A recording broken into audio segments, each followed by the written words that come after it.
안녕 아이들. 자, 오늘은 2-2-1 조공과 책봉의 외교 형식 그 첫 번째 시간을 갖도록 하겠습니다.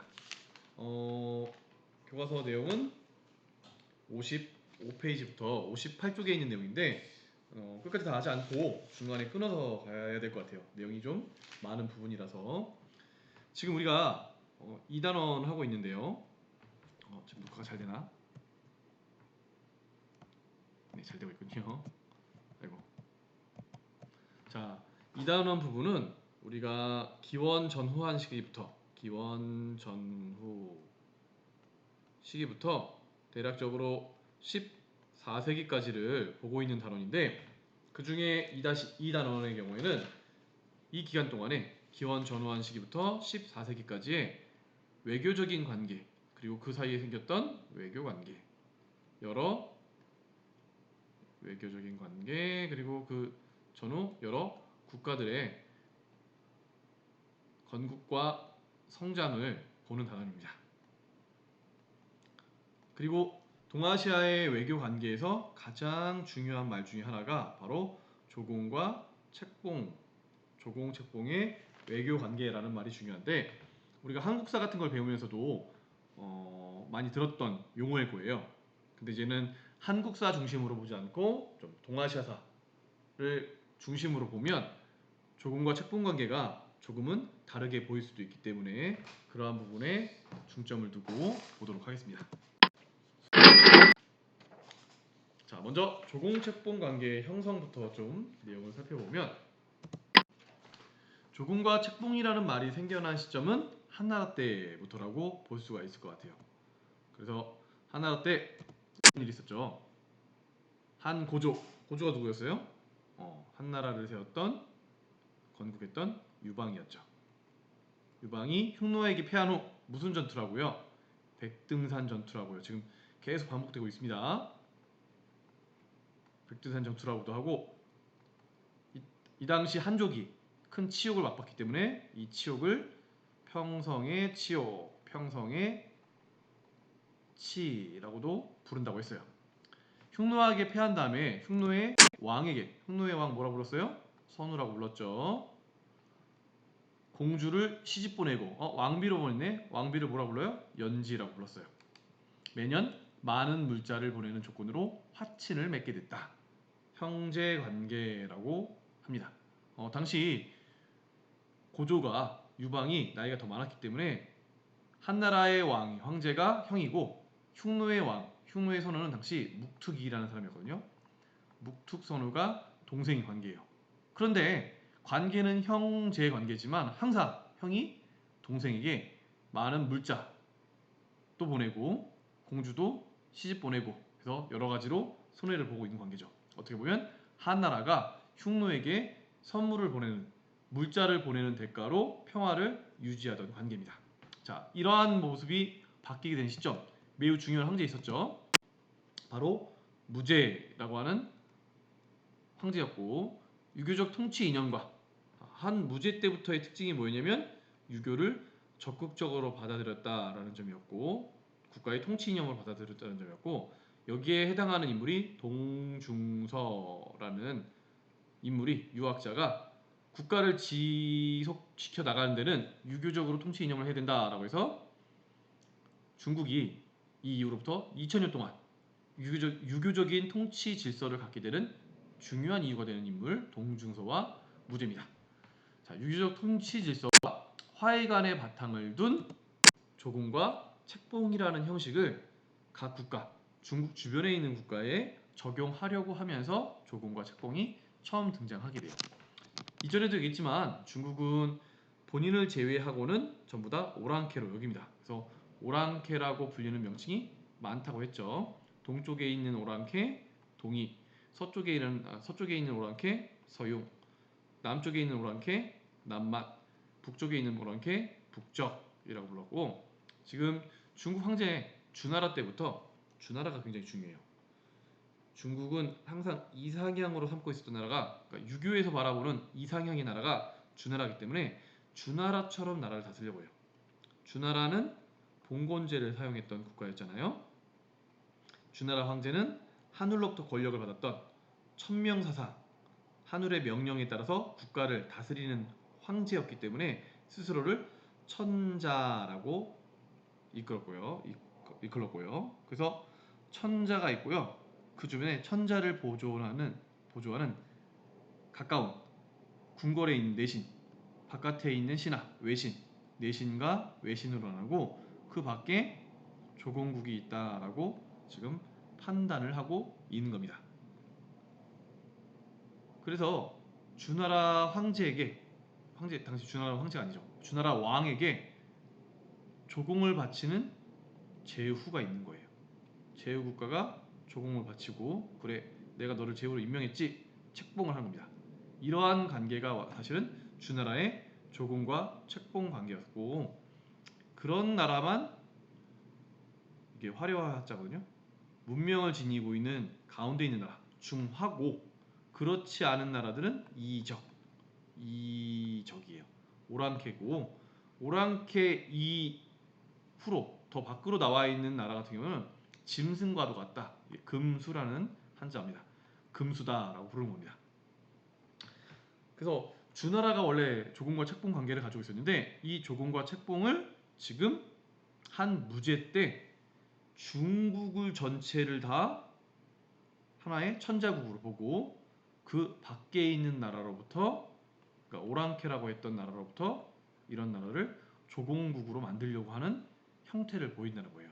한 무제 때 조공과 책봉이라는 형태의 외교 형식이 중국 밖으로 넘어서기 시작했다라고 볼 수 있습니다.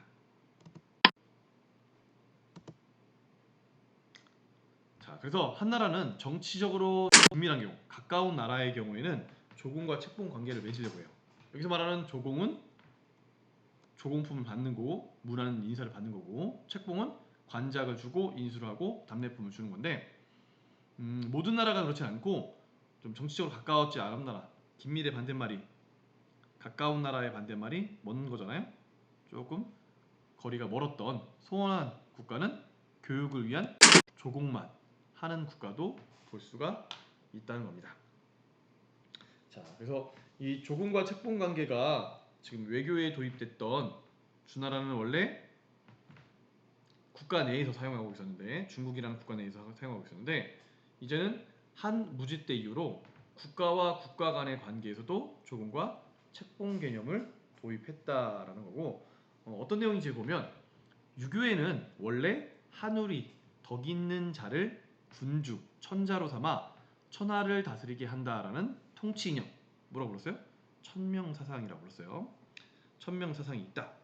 그런데 한나라 때에는 중국이 문명의 중심인 중화이고, 그 밖의 지역은 오랑캐라고 보는 화이관, 중화와 이적이 있다는, 오랑캐가 있다는 화이관, 이걸 다른 말로 중국 중심의 사상, 중화 사상이 체계화되었다. 이 두 관념이 합쳐지면서 한나라의 황제는 천명을 받은, 하늘의 명령을 받은 천하의 주인이며, 천하는, 전 세계는 모두 그의 교화 대상이 된다는 생각이 나타났다. 우리는 그렇지 않은데 자기들이 그렇게 생각한 거죠. 한나라가 주변국과 외교 관계를 체결하면서 주나라가 국내 제후들에게 하던 책봉과 조공, 조공과 책봉 형식을 요구한 것이 바로 이러한 이유 때문이다. 한편 한나라는 직접 지배하지 않고 책봉한 것은 직접 통치할 힘이 부족한 상태에서 상대국의 존재를 인정할 수밖에 없었던 현실을 반영한 결과라고도 볼 수가 있다는 겁니다. 자, 이거를 지금 그림으로 그리는 거, 지금 학습지에서는 가로로 그려놨는데, 세로로 보면 한나라 황제는 주변국 왕에게 조공을 하라고 하는 거예요. 물건도 주고, 때에 따라서 왕이 직접 오거나 사신을 시켜서 인사를 하면, 문안 인사를 하면 여기에 대한 대가로 관작, 그래 너는 왕으로 인정한다, 도장도 준다, 그리고 조공품을 줬으니까 답례품을 준다 라는 형태의 조공과 책봉 형태가 이루어지는 겁니다. 근데 여기서 관계가 좋지 않은 경우, 또는 좀 거리가 먼 경우에는 조공만 한다는 것은 이 관작과 인수를 하지 않는다는 거예요. 너를 어디 왕으로 인정한다 이걸 하지 않고 조공품을 보내주면 그에 대한 답례 분반한다라는 것을 의미합니다. 반면 친밀한 국가의 경우에는 긴밀한 국가의 경우는 조공과 책봉을 받고 동시에 관작 인수 답례품을 같이 준다는 겁니다. 여기 나와 있는 맨 마지막 말은 무슨 말이냐면 지금 한 무제 때 만들어졌다고 했잖아요. 한 무제의 경우에는 정복을 엄청 많이 했던 황제였잖아요. 북방에 있는 몽골도 몰아냈고 장건을 보내서 서역길, 비단길도 개척했고 멸망시켰던 나라가 있었어요. 고조선과 남비에서의 경우에는 멸망시키고 그 이후에 그 땅이 어떻게 했어요? 그 땅에 고조선에는 4개의 군, 남비에서는 9개의 군, 한 나라에 군과 현을 설치했는 거예요. 이 말은 뭐냐면 직접 지배해요. 직접 통치를 했다는 거예요. 그런데 모든 중국 주변에 있는 전 지역을 그렇게 지배하지 못했어요.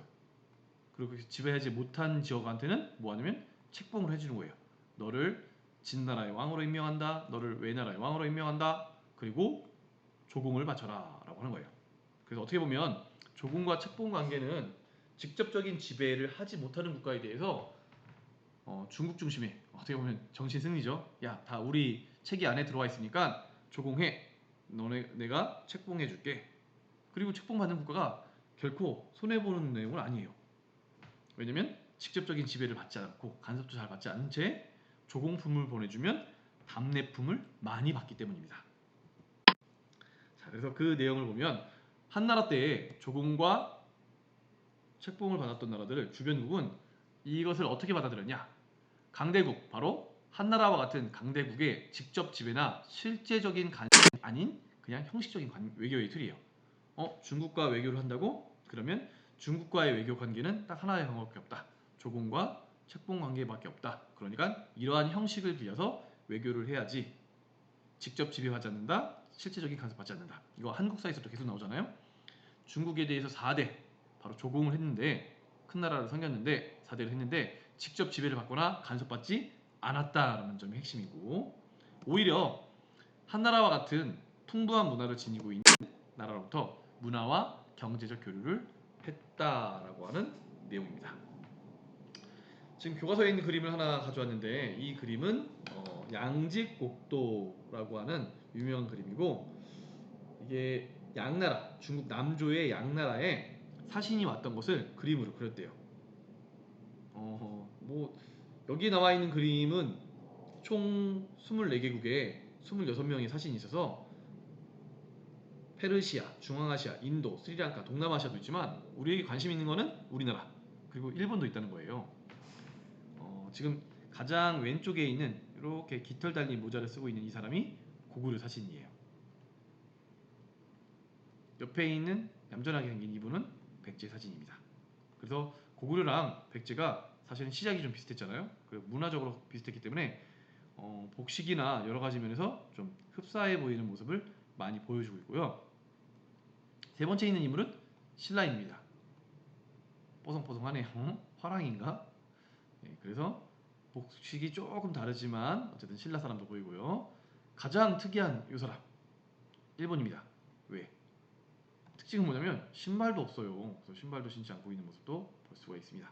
어쨌든 이렇게 각 국가 간에 조공과 책봉이라는 형식을 빌려서 활발한 외교 관계가 이루어지고 있다는 것을 볼 수가 있습니다. 일단은 한나라 무제가 있었을 당시에는 한나라 무제, 한나라를 중심으로 한 외교 관계였는데 이 외교가 바뀌게 됩니다. 남북조와 삼국 외의 실리 외교. 그래서 남북조 시대가 되면 바뀌게 되는 거죠. 자, 빨리 기억을 해야 됩니다, 여러분들. 한나라가 있었죠. 망하면서 세 개로 갈라지죠. 위, 촉, 오 갈라졌죠. 통일됐죠. 서진에 의해서 통일됐고 서진이 침략을 받았어요. 오에 의해서 이 오가 16국을 만들었습니다. 5, 16국. 서진은 남쪽으로 피난을 갔어요. 그래서 만들어진 나라 동지연이었어요.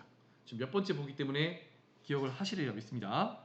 이 5, 16국을 통일했던 나라 북위였고 북위는 북쪽에 있는 나라를 상징하는데 이 북위가 두 개로 갈라지게 되고 서위와 동위로 갈라지게 되고 서위와 동위가 각각 북주와 북제로 변했다가 결국 수나라에 의해서 통일된다라는 내용 봤고 그동안 남쪽에서는 송, 제, 양 여기 있는 양이 바로 아까 나왔던 양직공도를 그렸던 그 양나라예요. 진이라는 나라로 변해갔고 결국 수나라에 의해서 통일됐습니다. 지금 소단원 남북조 삼국 외의 실리 외교를 보려고 할 때는 바로 이 시대 남북조 시대를 보려고 하는 거예요. 한나라 중심의 책봉과 조공 관계가 있었는데 지금 남북조가 있더라. 그리고 이 당시 북방 유목민족이 생겨나는 시기이기도 해요. 유연이라는 나라나 또는 돌궐이라는 나라가 등장하는 시점이기도 합니다. 그래서 이것을 같이 좀 생각해 볼 필요가 있을 것 같아요. 그러면 한나라 중심의 조공 책봉 관계에서 어떻게 바뀌었냐면 실리적인 외교로 바뀌었다라는 것이 핵심입니다. 자, 한 멸망 이후에 조공과 책봉 관계가 어떻게 변했냐? 상호 우호 관계를 확인하는 현실적이며 다원적인 관계로 바뀌었다라는 것이 핵심이고 양상은 조공국이 정치적 필요나 실리를 고려해서 어떤 나라를 책봉할 것인가를 선택을 했다는 거예요. 동시에 여러 나라와 조공 책봉 관계를 맺기도 했다라는 건데 자, 그 모습을 보면 지금 시대를 위진 남북조를 진 남북조로 나눠보면 진 때는 이제 5, 16국이 내려오면서 나라가 만들어지는데 고구려가 불교를 수용한 나라, 조공책봉 관계를 맺었던 북쪽에 있는 나라와 남쪽에 있는 나라, 북조 남조 관계를 볼 수 있는데 가장 핵심은 여기 있어요.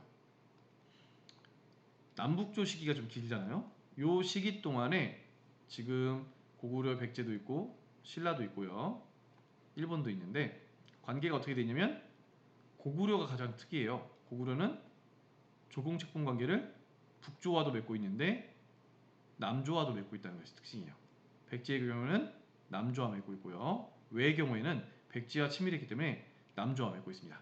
신라의 경우에는 직접적으로 외교 관계가 잘 맺어지진 않고 있다가 나중에 한강 유역을 찾은다면 남북조 모두의 외교 관계를 맺으려고 하지만 조공책봉을 하려고 하지만 그 시기는 길지 않았고 보통 이런 관계로 보면 될 것 같고요.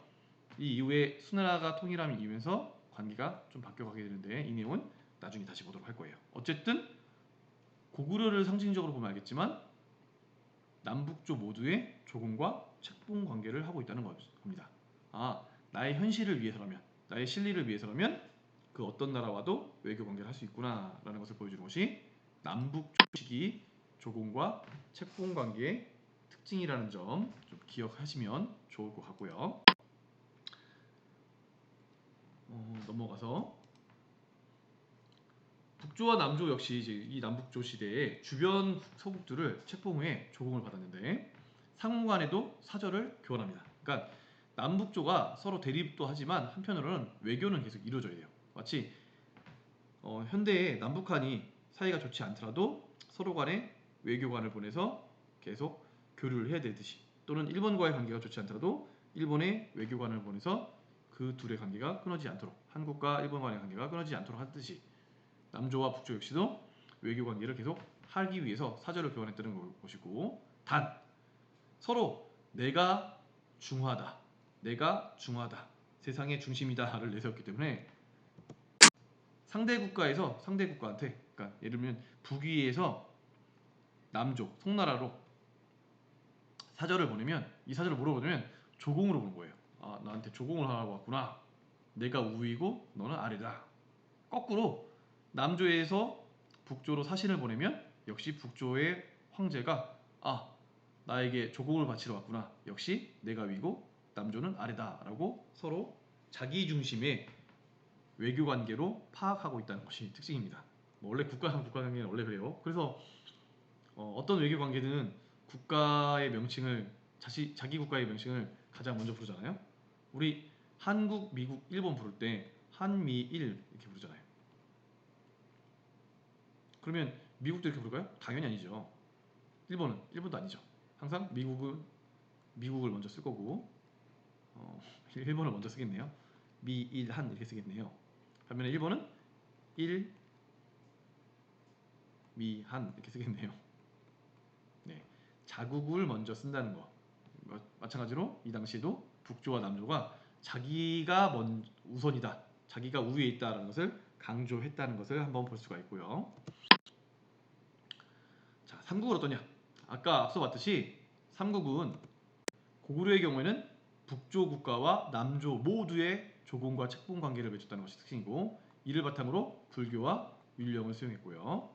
백제는 주로 남조와 조공과 책봉 관계를 유지한다는 점, 이것을 볼 수 있는 대표적인 자료가 뭐였냐면 백제의 무령왕릉이었습니다. 무령왕릉. 무령왕릉 보면 남조와의 외교 관계를 알 수 있대요. 왜?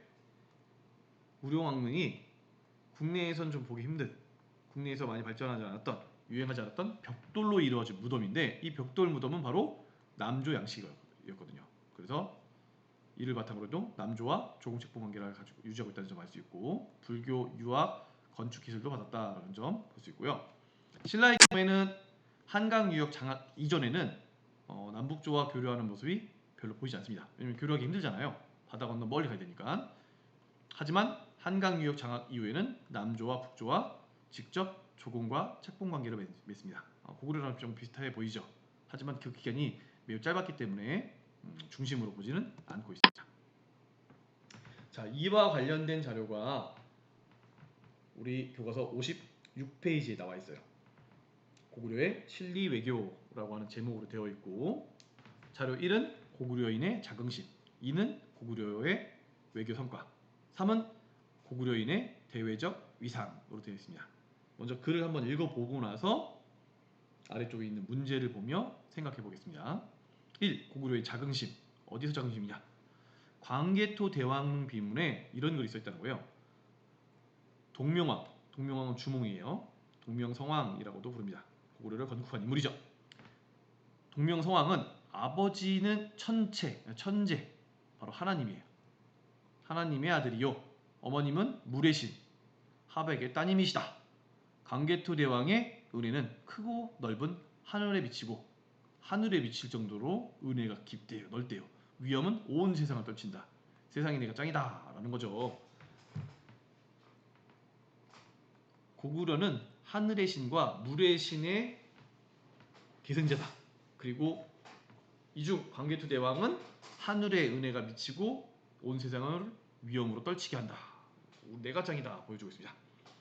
자, 자료 2는 고구려 외계 성과인데, 백제 계로왕 18년에 기사입니다.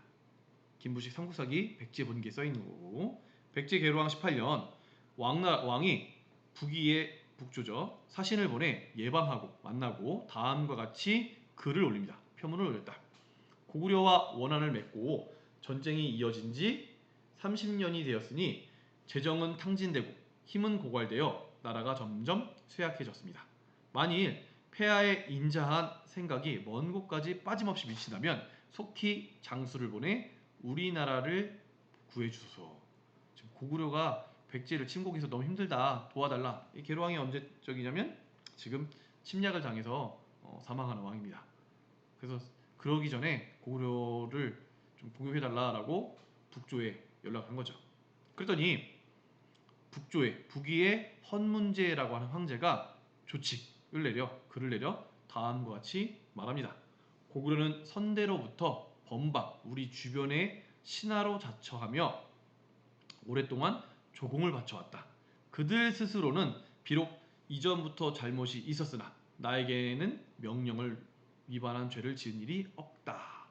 계로왕은 북위가 자신의 요청을 응하지 않은 것을 원망하며 마침내 조공을 중단하고 결국 장수왕의 침략을 받고 계로왕 사망을 합니다. 결국 고구려의 외교적 성과라는 것을 볼 수 있다는 점이죠. 세 번째, 고구려인의 대외적 위상을 보여주는 자료고, 이거는 남조의 동남이 열전에 써있는 글입니다. 그러니까 중국식 기록이에요. 481년 고구려가 사신을 보내 남제의 제나라의 공물을 바쳤다. 북이도 사신을 보냈다. 고구려도 제나라에 사신을 보내고 북이도 사신을 보냈다. 송제 양진할 때 그 제나라예요. 그러나 고구려의 세력이 강성하여 통제받지는 않았다. 북이는 사신의 숙소를 만들 때 남제 사신의 숙소를 제일 크게 만들고 고구려는 그 다음 크기로 하였다.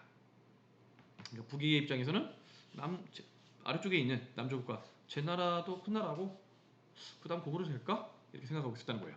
489년 남제의 사신이 북위에 갔을 때 고구려의 사신과 나란히 앉게 되었다. 나란히 앉는다는 것은 동급의 취급을 한다는 뜻이에요. 그러자 제나라의 사신이 화가 났습니다. 고구려는 우리 조정에 신하로 조공을 바치고 있는데 오늘 감히 우리와 나란히 설 수 있는가라고 북위에 항의하였다. 즉 북위에서는 제나라나 고구려나 똑같이 보고 있었다는 뜻이에요. 자, 이걸 바탕으로 해서 문제를 좀 풀어보면 1번 문제는 각각 상황극 재현해보라니까 집에서 재현해보세요. 내가 바로 백제의 사신이다. 내가 바로 고구려 사신이다 라고 해서 한번 해보시면 되겠고 2번 문제 자료 3에서 남제의 사신이 북위에 항의한 이유는 무엇인가? 기분이 나빴던 거죠. 왜냐면 고구려는 제나라에 조공을 바치고 있으니까 제나라는 스스로 고구려는 우리나라의 책봉국, 신하국가야 라고 여기고 있었는데 갑자기 북위가 고구려와 제나라 사신을 동등하게 대우했기 때문에 이렇게 하고 있다는 거죠. 그러면 문제는 이렇게 풀어보면 되겠고 3번 자료 1과 자료 3을 참고하여 고구려가 북위와 남제를 모두 조공한 이유를 설명해보자 라고 되어 있는데 한마디로 얘기하면 실리적 외교 때문이에요. 고구려는 지금 자료 1을 보면 어마어마한 자부심을 지니고 있죠. 우리가 짱이다.